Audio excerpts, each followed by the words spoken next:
the Law Society's approaches around lawyers at risk and issues that they might be facing, and then also providing briefings and things like that for our members, and also our colleagues who might also be engaging in rule of law, human rights issues through their work as well. So lots of different bits to what we do, but incredibly interesting. So Fantastic. I hope that answers your question. Yeah, no, I think that really gives the audience a clear understanding as to what you're dealing with on a day-to-day. Okay, let's dive in. So, I mean, one of the hottest areas of human rights currently is sort of the climate change and environmental areas of litigation. And Haj, if you don't mind, I'll come to you first. The question I've got in front of me to ask you is, what are the human rights implications of climate change, and how should legal practitioners prepare to advocate for climate and environmental justice for the benefit of vulnerable populations? Great, thanks, Louis. So that there are kind of two halves to that question. So I'll first talk about, as you said, the kind of human rights implications or dimensions of climate litigation or climate change. And then I'll talk about just some thoughts I have on working with vulnerable clients in the climate and environmental justice context, but I think this applies sort of across the board when you're doing human rights law in general, particularly if you're in the global north working with global south clients. So just in terms of the human rights dimensions of climate change, it's fairly obvious that climate change implicates everyone's human rights. And the climate cases that you might have heard of that have been the most successful have been human rights cases so far. So the most famous one is the agenda decision, which was a decision in the Netherlands about 10 years ago, which found that the Dutch government, by not having sufficiently ambitious greenhouse gas emissions plans, was breaching the human rights of its citizens. And this was particularly based around the right to life and the right to private and family life. So that case has basically operated as the structure and frame for a lot of different subsequent cases. That's called government framework litigation. So basically suing a government with the goal of having them increase their policy ambition when it comes to climate change. There have been about 80 cases that have picked up that case theory and have been tried in different countries. Some of you might have seen as well that there have been important cases before regional human rights courts. So the European Court of Human Rights handed down 3 decisions earlier this year focused on different types of complaints in different jurisdictions.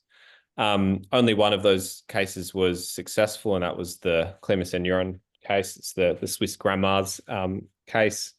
And that was essentially upholding largely the logic of the agenda decision. So the court was focusing there on the right to private and family life and not the right to life itself, but essentially validated that as a case theory now across all of the member states. What's kind of interesting about human rights law is the way in which it's very transferable across different jurisdictions. So as I mentioned earlier, the Inter-American Court of Human Rights has been hearing an advisory opinion on climate change, which was the hearings for that were earlier this year in Barbados and in Brazil. I was at those hearings and working with the court.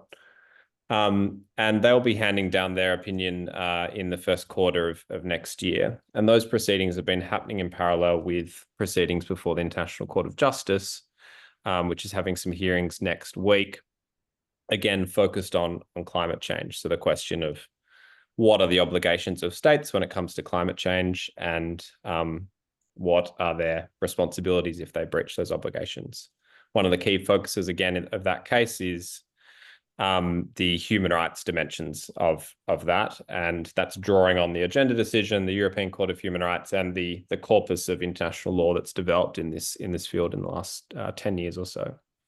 So I'm representing the Solomon Islands in that case, and there are 110 states and organizations that will be making submissions in the next 2 weeks. So, wow, interested, you should tune in. Yeah. Yeah. So that's just to give you a sense, I guess, of maybe some of the courts in which human rights has been sort of used as a venue for advancing climate change action. But there are a lot of different areas of law that climate lawyers are using. I'll just quickly offer some thoughts on working with vulnerable clients in the Global South in particular. I think this is something that I imagine all of us on the panel have had to deal with, which is the power imbalances that come with being someone who is in the Global North, working with clients who are in the Global South. Often, if you're not dealing with, say, a big, well-funded NGO in a country, you've got to think about, and that you might be working with community members or clients who don't speak English, have a bunch of different capacity limitations. I think there are a lot of obligations that come with that in terms of responsible lawyering. And so I just wanted to quickly raise a few different things that I think about. The first is that in working with Indigenous clients, which is a big part of my practice, as the concept of free, prior and informed consent, which is a legal substantive obligation when it comes to dealing with Indigenous communities, but I try and take that ethic into the way in which I actually work with clients. So to give an example, I've been working on a case in the Sundarbans region in India and Bangladesh, and it's taken us about 5 years to develop that case, having a lot of trips to consult with the community to basically build their understanding of what the legal options are for them, and to get them to a point where they're comfortable even filing a case. And it's been very much driven by their needs and desires. And that's something that can take a very long time. So I think kind of responsible lawyering requires a bit of patience and perspective if you're a lawyer approaching a community from the position of power that a lot of us have.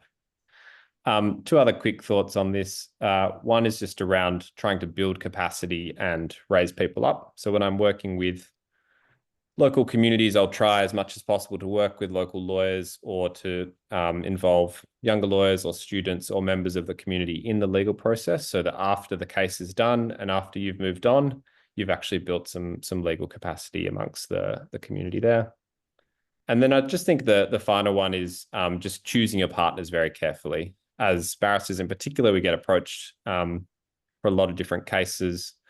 And sometimes you need to be discerning about the extent of the engagement that might have been done with the community in terms of their desire to bring forward a case, understanding of the implications for that, the costs, the risks, and so on. So being kind of quite thoughtful about your own motivations and having an independent set of criteria essentially that you use for picking cases. So those are just some thoughts about how I approach working with clients, vulnerable clients in the Global South in particular.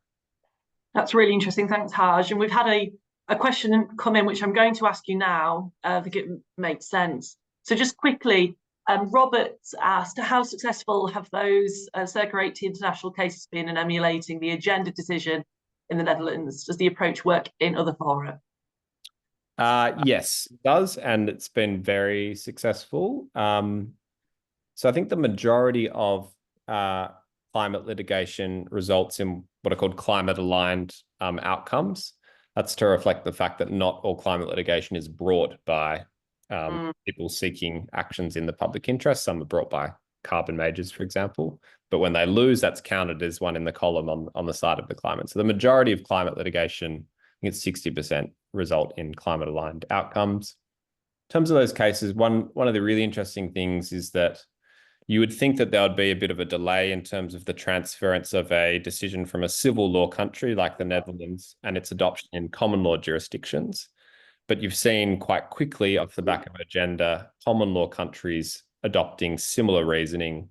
For example, the Friends of the Irish Environment case, FOE in Ireland, are using quite similar logic to the agenda decision. So I think climate law is an area of law where there's a uniquely high level of transference and across jurisdictions in a way that I think is actually quite counterintuitive if you just think about systemically the sources of law that you're actually dealing with. So it's quite helpfully contagious, I think, and human rights law is one of the most the best facilitators, I think, of helpful precedents across jurisdictions. Yeah, fantastic. Thank you very much. Okay, we will move quickly over to let's speak with Felicity and Deborah. So could you talk to the audience about what role the legal profession play in protecting human rights amidst the rise of authoritarian regimes and restrictive laws worldwide? And how can practitioners support those whose rights are threatened in such environments? Just a small question for you there. Felicity, we'll start with you, yeah. Well, I'll give another example just because I'm a barrister and we always talk about what we do, but I think it's a good one. That I was approached by the Australian Centre for International Justice to give advice to justice for Myanmar in Myanmar. And you never, these people are putting their lives at risk to try and seek remedies for situations. And it was about the listing of an investment opportunity on the Singapore Stock Exchange, and a company seeks to list on the stock exchange, and they'd employed consultants who said, yeah, it's all fine. And Justice for Myanmar said, well, look, this money's going to go to the military junta. We can't see how that is fine. So we want an advice as to, is this correct? And when I looked at it, it was really about risk. What's the risk to people of money being invested on the stock exchange to build what was called the Golden City project. So it was hotels, bars, restaurants, and so forth. And I said, and so you have to make some decisions about what you can do and who you're doing it for. You can't put your clients at risk, and you're not supposed to be advising on risk because you're a lawyer, not a business manager. So I said, well, I'm not going to advise, but I'll do you a memo. And I wrote a memo with a junior in Australia and said, well, you can deliver this to the company, the stock exchange, and to the company that would sponsor the company to be on the stock exchange. Because, of course, it didn't look as though lots of things have been checked, things like sanctions or torts. And we did a memo that sort of covered every area that you should do your due diligence on, of what the law is in those areas, so that it set out a sort of map of how you would map the due diligence on an investment in a state where there was a report from the UN. So there was a fact-finding mission. So we had facts that we could grasp to say, well, all of these things should have been checked. And perhaps the greatest moment in my career were the company letters to the stock exchange saying, we need some more time because of the memo by Felicity Gerry, and my name is in the company documents. If people want to have a career where your name gets in something, this is my favorite. But obviously, a lot of the work that you do for people in these situations is pro bono. But the consequence of that memo was they asked for time. Eventually, they divested themselves of the opportunity. And apparently, according to the media, it cost them $82 million to divest themselves of the opportunity. And I did think, there was a moment when I thought, well, I wish they'd briefed me in the first place and I could have given them the advice for money. But it's one of the most rewarding things I've ever done, because it was not listed. And that money will not go to the military junta in Myanmar. Now, I don't know if that will save the people whose lives, human rights are at risk in Myanmar much, but it was so rewarding to be able to provide that practical help. If I just said, oh, I'll give you an advice that said, I don't know if these things have been checked, see if you can find out, which is what I was being asked to do originally. And instead I'd put my hat on and thought, well, how can we make this helpful? You might not have that outcome. So it's an example of where you have to, of course, you have to go what we call the extra mile. You have to do extra things, get the students involved if you have students available, do the capacity building, as Harj has said, assess what you can do. Do you have clear instructions from somebody who can instruct you? Are you being asked to do this under direct access, and if so, does it really need a solicitor? All those decisions that you have to make, particularly as a barrister, not a litigator, are on top of your desire and will to provide a service to people who haven't otherwise got one. you know, and the most they can do is reach out and say, can you help us? And so career-wise, if that's what we're talking about, at some point somebody will ask you to do something for nothing, which is really hard. You get one mate that you can say, who knows a bit like you do, you know, that can work with you, and you just sit down and do the work. And then you know, years later you can come and tell a story like this. So when I'll leave you with this. When I took Silk, and I think some of these cases come when you're more senior, when I took Silk, I thought I'm going to try and do one pro bono case for every case that I get that pays. Now, it's almost impossible to do that because I'd never be at work, but I still try, and even if it's a big one, it might be the equivalent of one other big case or something, but I still try and do as much as I possibly can pro bono. And out of that sometimes comes paying work. It does, because people can see what you're doing. So have you seen a growth in demand for pro bono work? Yeah, but well, I don't know if it's a growth in demand for me, because I have always done pro bono work. But yes, I think there is it does feel like it. I haven't got any data on it, but it does feel like we're asked to do a lot where there is no money. And then you have to pick, and as Taj said, you have to pick and choose what you can do within the time that you have available with your own cases. And of course, some of those cases have those human rights issues in the first place. So obviously, where you can, you hope that there's a funder, and you hope that groups have support and you can provide something along the way. Sometimes I just come in and do the criminal side of things and someone else is doing other parts of it. But that story, I think, just shows where there's a will, there's a way, and where you have the skills and you can produce something of value, then it's, you know, I'm still waiting for the corporates to knock on my door and ask them to give me advice on whether they should invest. But as I say, I've been rewarded in the pleasure of working for that particular group, and I think it's something that I'm happy to do more of in my career. Thanks, Felicity. Deborah, I'll pull you in. Any thoughts? Yes, I mean, as I mentioned at the beginning, so we have a particular focus on lawyers who are targeted because of the work that they do. So we've spoken a lot about working on behalf of clients. Our clients are actually the lawyers, and so we are finding, and the reason for us being established was the fact that lawyers all too often get identified with the clients and the clients' causes. So a lot of our work is around lawyers who are representing human rights defenders, political opposition leaders, a whole range of individuals that are those that are speaking out on human rights issues, climate change issues, perhaps also speaking on political issues. And then the lawyers themselves then get targeted and could face arrest, detention. They could face other forms of harassment. Sort of disciplinary measures we see a lot as a way to silence lawyers. And so, I mean, I guess one thing, why is the Law Society doing this, I suppose, is maybe one thing to start with is because our members who are solicitors of England and Wales want the Law Society to do that.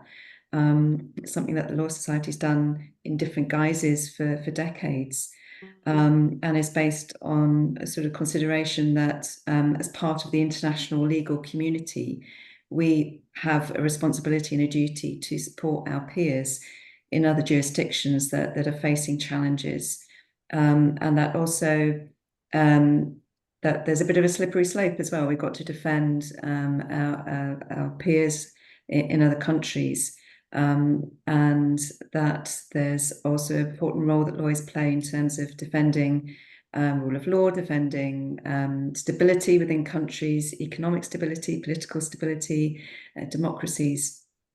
And it's sometimes quite shocking. I was in meetings just over the weekend with lawyers from Russia and Belarus, obviously working in incredibly challenging environments. Many of them actually have had to flee and work, and now in exile. Some are able to work, some aren't. But we had discussions then about how the language used against lawyers, and this is something we see all the time, the language used against lawyers can be part of a process of undermining lawyers and opening the door then to lawyers being targeted and attacked. And so kind of some of the unfortunate rhetoric we've heard over the years here in the UK has created a dangerous environment for lawyers here in the UK as well.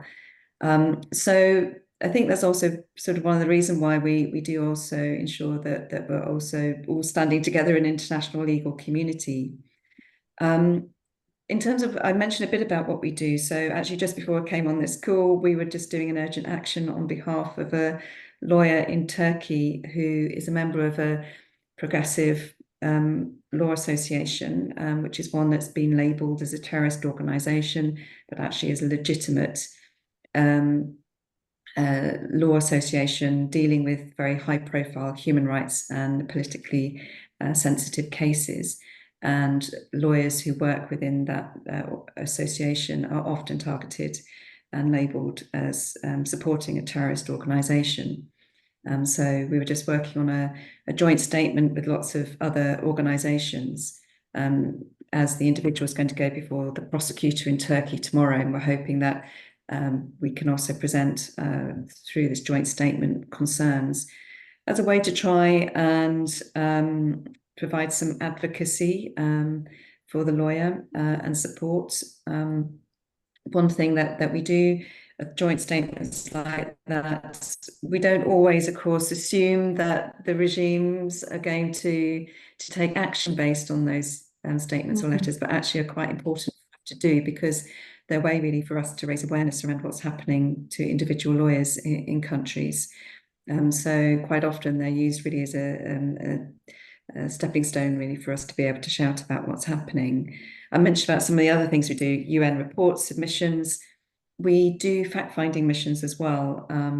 We can't do many of those just because we're a small team, but there are also opportunities for our members to get involved with trial observations, and that's something that we're trying to develop and enhance at the moment. And those types of actions can be incredibly helpful. Obviously, one of the big things is it can provide moral support for those individuals, and that's something we hear a lot, is that those that we're working on behalf of are grateful for the support that they're given and the moral support it then provides to them, that they know that there's an international legal community working outside. But also they can help us speak with more authority. I, for example, again with Turkey, actually last year, I was on a fact-finding mission. We're able to interview lawyers who've been imprisoned. So I could also observe the conditions within which they're being held. I could observe how they were clothed and presented. I could also speak to them around what their daily routine was like, what how many visits they're able to get, things like that, which then enable us to be able to take that back and use in different platforms to raise awareness around what's happening. Fascinating. And we've had a question for you from Sarah. How are these international incidents brought to your attention? Yeah, in different ways, really. So sometimes we get told directly by either legal representation of lawyers, so their kind of colleagues may contact us directly. For example, this one we've just heard about, though, is actually more from an organisation that we work with, who've been told by the defence team for this lawyer, they were denied access to him for 24 hours. Now they've got access. So then that defence team contacted the organisation we have good relationships with, and they've contacted us to say, let's do a joint statement. Can you join? Can you help us write it? So it's often through those sort of, it's a whole range of organisations that are working on these types of issues. Some work on very broad human rights issues. Others are much more specific to championing the rights of lawyers. But we work with all of them because often, like journalists, lawyers are in the kind of on kind of a target really by a lot of regimes, because they do very similar things. They're kind of speaking out around kind of violations of human rights, how rule of law is undermined, how institutions lack independence. So we do sometimes also through through other organisations, for example, representing journalists, find out about also the lawyers representing journalists being targeted themselves. So different ways, really, but often through just having really good contacts with other organisations and being requested to act. We do need to have consent to act, obviously, to ensure that we're not doing any harm. But that consent could come from the individual themselves or through their the ways and means to or their family members as well. Thank you so much, Deborah. Vicky, I'm looking at the clock, and I know that you'll have lots of interesting things to say about your question. I'm sorry to push you on time, but could you give the audience a response to this question? So, how should legal education evolve to better equip future practitioners with the knowledge, skills, and ethical grounding needed to address and advocate for emerging global human rights challenges? Yeah, thank you for that one. And I will try and be brief on that. What I wanted to say initially was that I always think of us as human rights professionals as technicians in our sector, and that we have a suite of skills that we deploy. And so when I was thinking about this question, I was thinking about what kind of transversal skills does, those who are providing legal education to aspiring human rights professionals need to offer to address the new challenges that we've spoken about briefly. And I had 3, but I'll mention 2 in particular, which I think we need, or educators need to really think about. The first of these is, of course, something around coping skills and the mental health risks, let's say, that this work brings. All of us on the panel will have been deeply affected by the work that we do. And so there's something there around equipping the new generation of aspiring human rights professionals with those coping skills around stress and resilience, self-care, and managing this work well. Burnout is a real thing in our sector. We know that, and across the board there. So not to sugarcoat it, but sort of letting young people know about the challenges that this work brings for us. And when I was a human rights advisor at the Foreign Office, I had a British national who was detained in Algeria, and he died whilst he was on hunger strike. And I was advising the British Embassy on that, and that case still sits with me now. So this work really does kind of touch us. So I think there's something there around imparting those coping skills. And then the second sort of area that I thought about, and it kind of relates a little bit back to what Haj was saying about the work that you do with Indigenous populations, is around cultural humility, cultural competency. And I know there's there around how do we engage in an informed, knowledgeable way with those people that we are serving, those people that we are supporting there. And for us as human rights professionals to build a culturally competent practice, and that again the new generation there need to understand well who are you working with, who are those people that you're supporting there, and what are their issues, what are they their kind of challenges there. So that's building up your own self-awareness, that's perhaps acknowledging that you have your own biases, etc., having deep empathy and compassion for the work. So I think there's some kind of work there for legal educators to bring that in to the practice, to when people are doing human rights courses, etc. So I won't say more than that. I'm very mindful of your time, but those are the 2 things that came to my mind. Thanks, Vicky. It's an echo of what was said in the earlier or the session before us around this building of resilience. So yeah, an important skill for all to acquire. Thank you so much to my fantastic panel. We've had a canter through all your experiences, and have had several very interesting case studies that hopefully our audience can reflect on. Thank you to the audience as well. We are running out of time. Well, we've run out of time for any further questions, but please take note of those that have spoken and keep an eye out for them and for their work and what's to come. Human rights is never boring, so keep an eye out.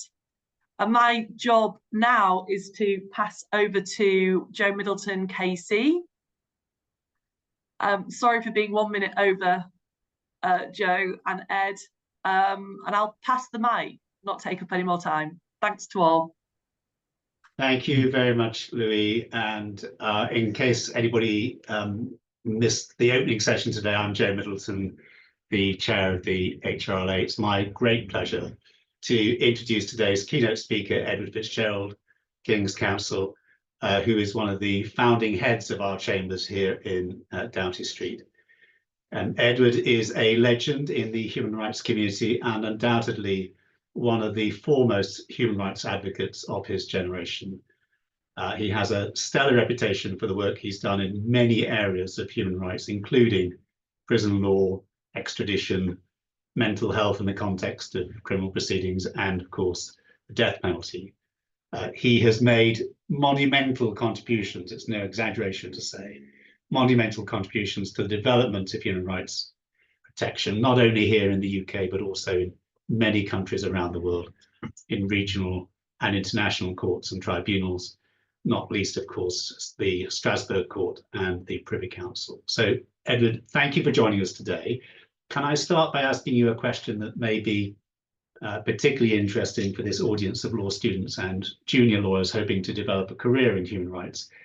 How did you come into the law and how did you come into human rights practice?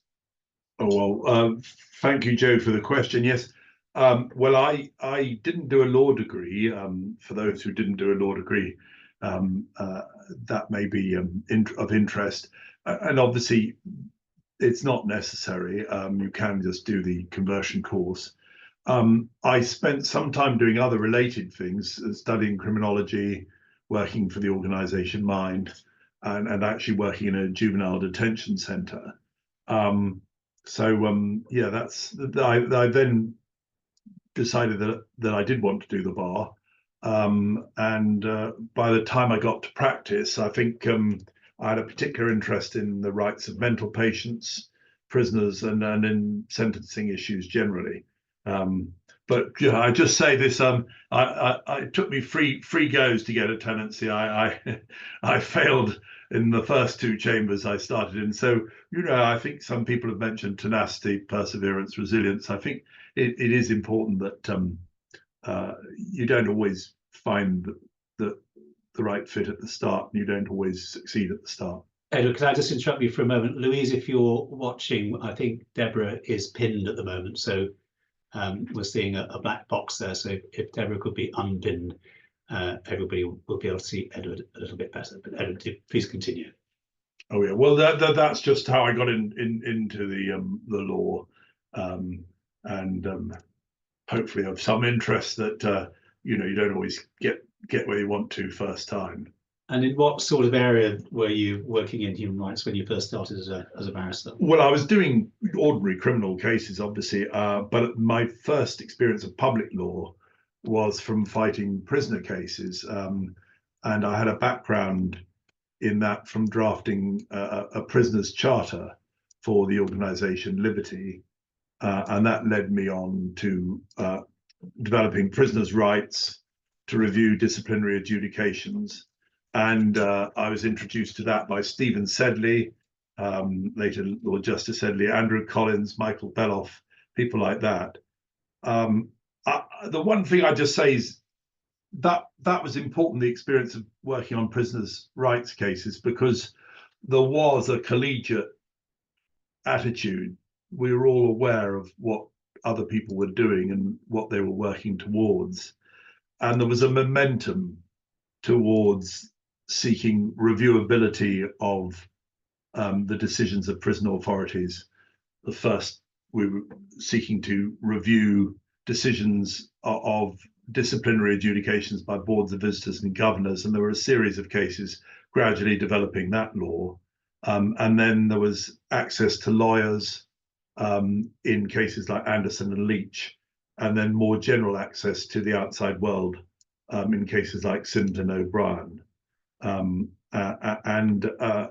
think what was good about that was that there was a collegiate endeavour with solicitors like Bernberg, Pierce and Bindmans and other counsel involved in the strategy. And of course, a lot of the inspiration came from the prisoner litigants themselves, who had their own ideas about what they wanted achieved and what kind of cases we should be taking. So I think that was a really important formative experience working on prisoners' rights cases in the, I suppose, yes, the late 70s, 80s, and 90s. Yes. The first time I saw you in court was in the case of Myra Hindley. I wonder if you could tell people a bit about that, because it was a famous and notorious case. Yes. And it raised one of those questions about how could you possibly represent the human rights of a person like this. So maybe you could tell the audience a bit about that case. Yes. Well, obviously Myra Hindley, people will know, was involved in the Moors murders with Ian Brady. Although she was the junior partner, she, I think, had to accept full responsibility herself in the end. And she had helped to lure young children.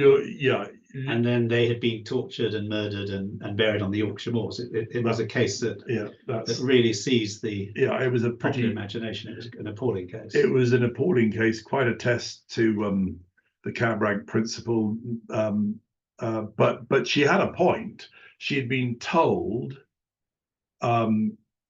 when originally sentenced that the judge had recommended that she serve 30 years, and the tariff, which was then fixed by the Home Secretary, had been penciled in as 30 years.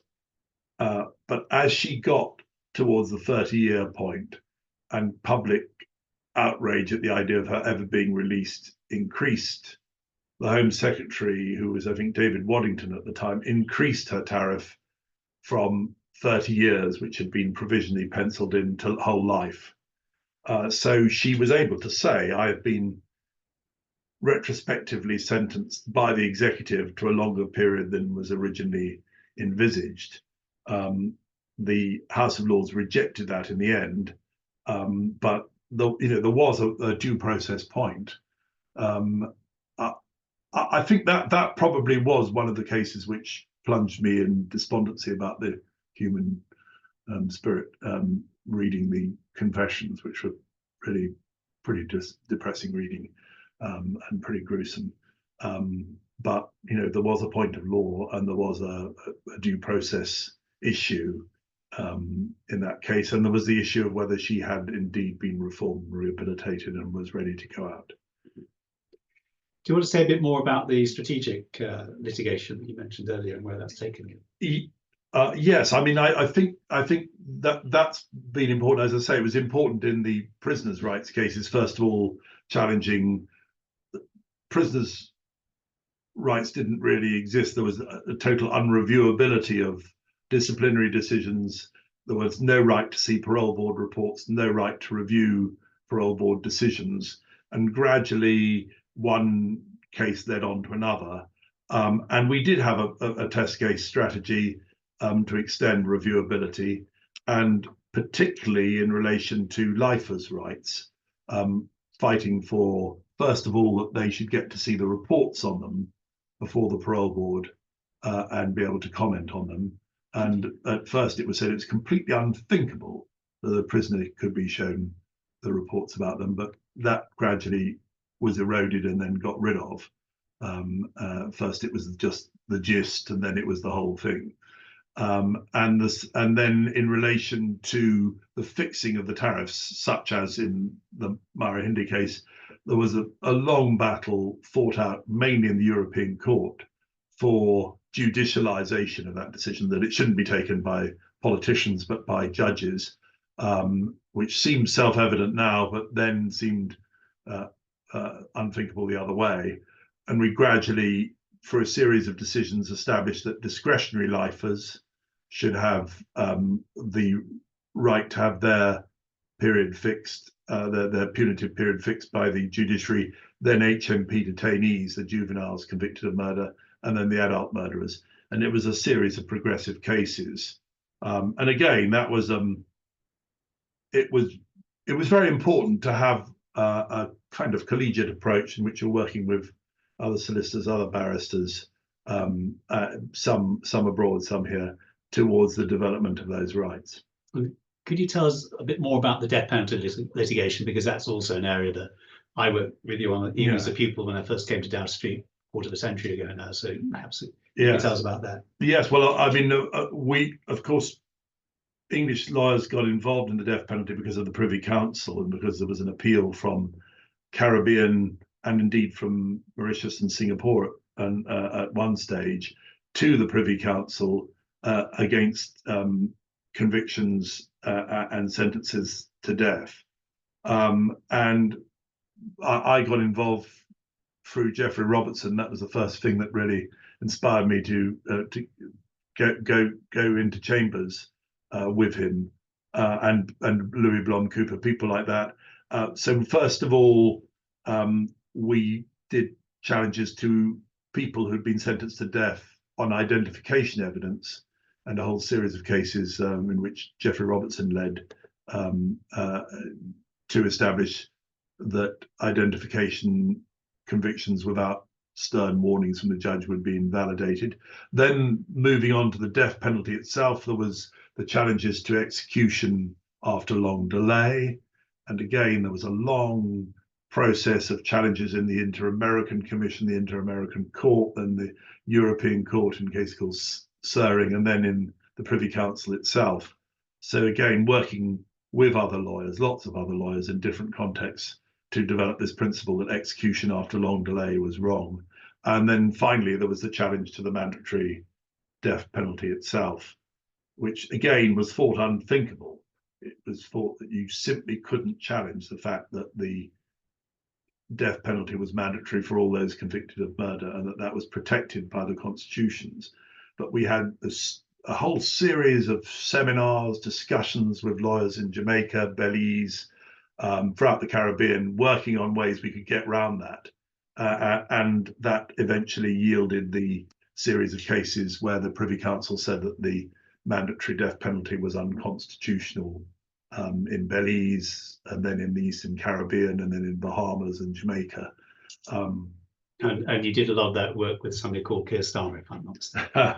Yeah, Keir would be in the Belize Court of Appeal where we were described by the Chief Justice of Belize as eminently unsuitable to be called to the Belize bar because we were trying to get people off the death penalty, and we had to fight that case to even get called to the bar. But that's one thing I would say again, the collegiate experience. We were called in by an elderly but inspirational human rights lawyer in Belize who was in his 60s then, sending us a telegram saying, "Gentlemen, we are running out of time. You must come out and help us." And we went out there and worked with this guy who's still alive and still practicing at the age of 90 on challenging death penalties and challenging the mandatory imposition of the death penalty. And again, it was great that the bar in Belize rallied round and supported us, even when we were rejected as eminently unsuitable to be called to the bar. And I think that's, that probably is talking about the stresses and strains of the this kind of work, particularly when life is at stake, that you get this enormous support from colleagues and fellow fighters, as it were, which perhaps you don't get in any other area of the law than in this kind of human rights litigation. And that really helps a lot to counteract the stress and the strain that you're sharing it with others. Do you want to say a few words, Edward, about your extradition work and perhaps about Julian Assange? Well, just finally, so extradition, obviously, I got involved in that many years ago and started to work on extradition, which can be very technical, but of course has this massive human rights component to about not being extradited to face the death penalty. That's now been established by the European Court and by the English practice, not being extradited to face torture or inhuman conditions, and also increasingly not to face life without parole. That's become a big issue. Yeah, Julian Assange again. That was really interesting because of massive human rights issues, freedom of expression, the kind of imprisonment that he would have faced as a national security risk. And again, that was important that one had this enormous support group with people sending in ideas and suggestions, and the sense that that what we were doing in court was just the tip of the iceberg of a kind of general movement to support him, and that was kind of pretty well worldwide by the end. Finally, do you have any thoughts for the audience about what makes for a good human rights lawyer? Well, I think there are probably as many different types of human rights lawyers as there are, human beings, as it were. I mean, but I think some people have already. I've heard some bits of the last session. I think resilience is pretty important. Never saying die, coming back for more, not allowing a defeat to put you down. I mean, that was Keir's great strength as a human rights lawyer. He was always ready to have another go after our defeats in some of the death penalty cases. And yeah, I think that is important. I suppose a certain element of vision and intellectual interest is important too, and humanity. You draw your inspiration from your clients, really. Certainly when you're meeting people facing the death penalty or who've been through experiences of torture, the clients really are the biggest motivating factor. So as I say, there are many types from those who are dry and let's just get on with the thing, to people who are bleeding hearts or natural softies, and perhaps we're all a bit of both, but I think I would say humanity, resilience, and then some sort of intellectual vision too is probably things that are important. Yeah. Edward, thank you very much indeed for giving your time to close today's event. And I'll hand over now to Louise. Thanks, Ed. Thank you. Thank you both very much. I'm Dr. Louise Loader. I'm a member of the Executive Committee of the Human Rights Lawyers Association and the Education and Training Lead at the Bar Human Rights Committee. On behalf of both BHRC and HRLA, I want to extend our warm thanks and appreciation to all our speakers for what's been an excellent afternoon of discussion. And to our audience as well, I hope you found today's discussion to be engaging and enlightening. We're really looking forward to welcoming you all again for future events and training and development opportunities such as these. So with that, we conclude this virtual panel. Please look out for the event report on the BHRC and HRLA websites, which will be published soon. And we will, of course, make these recordings of these panels available on YouTube very soon as well. So thank you all.